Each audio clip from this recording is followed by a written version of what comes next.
জানতে হবে যে আমরা কখন সাসপেক্ট করবো, মানে কোন সময় আমরা মনে হবে স্কিন ক্যান্সার হতে পারে। অনেক সময় দেখা যায় লোকালাইজ সার্জারি করে দেওয়া আছে, কিন্তু ওই যে গ্রন্থিগুলোতে করে সেগুলোকে অ্যাড্রেস করা হয়নি। রেডিয়েশন, মেডিকেল আর সার্জন তিনজনের তত্ত্বাবধানে একটা প্ল্যান করে সার্জারিটা এগোতে হয়।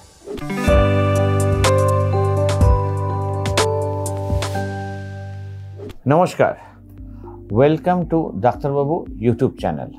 আমি doctor Subhadeep Chakraborty, consultant surgical oncologist, robotic cancer surgeon, Apollo multi speciality hospital, Kolkata. আজকে আলোচনার বিষয় হলো স্কিন ক্যান্সার, অর্থাৎ কি চামড়ার ক্যান্সার। তো আমরা প্রথম কথা জানতে হবে যে আমরা কখন সাসপেক্ট করবো, মানে কোন সময় আমরা মনে হবে স্কিন ক্যান্সার হতে পারে। মোস্ট কমন প্রেজেন্টেশন যেটা দেখা যায় যে আমাদের বডির মধ্যে, শরীরে অনেক জায়গায় আঁচিল তিল তা হয়ে থাকে। আমরা যদি দেখি সেই আঁচিলের সাইজ বেড়ে যাচ্ছে, বা তার শেপ চেঞ্জ হচ্ছে, বা সেটা ফেটে গেছে, বা তার থেকে ব্লিডিং হচ্ছে, বা তার থেকে ব্যথা হচ্ছে, এগুলো কিন্তু স্কিন ক্যান্সারের অশনি সংকেত হতে পারে। তো ইমিডিয়েটলি অ্যাটলিস্ট আপনার অঙ্কোলজিস্ট বা আপনার ডার্মাটোলজিস্টের কাছে যান, সেখানে তারা ইভ্যালুয়েট করবে, দরকার পড়লে তার বায়োপসি করা হবে। বায়োপসি করার পর আমরা প্রুফ করতে হবে সেটা ক্যান্সার। যে আমার বায়োপসি প্রুভ হলো, তখন আমরা যেটা দেখি যে ক্যান্সারটা কোথায় আছে, ছড়িয়ে গেছে না লোকালাইজড আছে, সেই অনুযায়ী ট্রিটমেন্ট হবে। জেনারেলি দেখা যায় যখন ধরুন খুব কমন যেগুলো বিসিসি বলা হয়, বা বেসাল সেল কার্সিনোমা মুখে হয়, ঠিক আছে, মানে আমাদের ফেসে হয় দেখা যায়।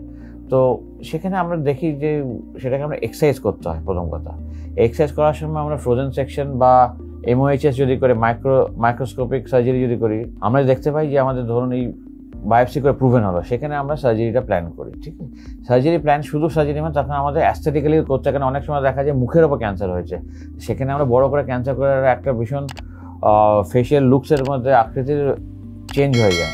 সেক্ষেত্রে আমরা প্ল্যান করে যেটাকে অঙ্কুলপ্লাস্টিক করে সার্জারি করি।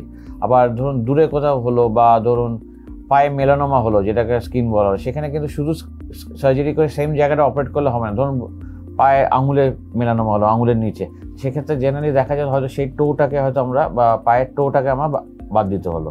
তার সাথে শুধু ওইটা না, তার সাথে দেখা যায় গ্রন্থিগুলোতে আছে, কারণ অনেক সময় দেখা যায় যে স্কিন ক্যান্সারের ট্রিটমেন্ট হয়, তাদের মেলানোমাতে দেখা যায় কি তাদের হয়তো মেটাস্ট্যাটিক ওয়ার্কআপ করেনি, কোন স্টেজে আছে সেটা না দেখে বলে প্ল্যান করা হয়েছে সার্জারি। অনেক সময় দেখা যায় লোকালাইজ সার্জারি করে দেওয়া হয়েছে, কিন্তু ওই যে গ্রন্থিগুলোতে করে সেগুলোকে অ্যাড্রেস করা হয়নি।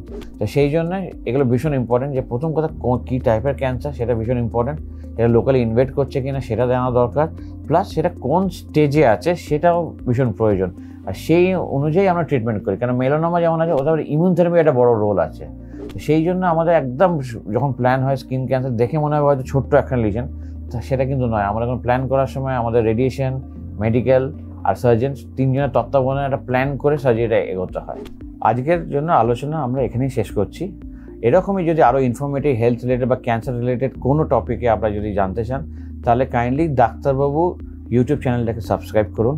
আর যদি আমার সাথে আপনি জুড়তে চান বা আমার অ্যাপয়েন্টমেন্ট নিতে চান, তাহলে নিচের লেখা যে নাম্বারটা আছে সেটাকে কল করুন, অ্যাপয়েন্টমেন্ট নিন। ধন্যবাদ।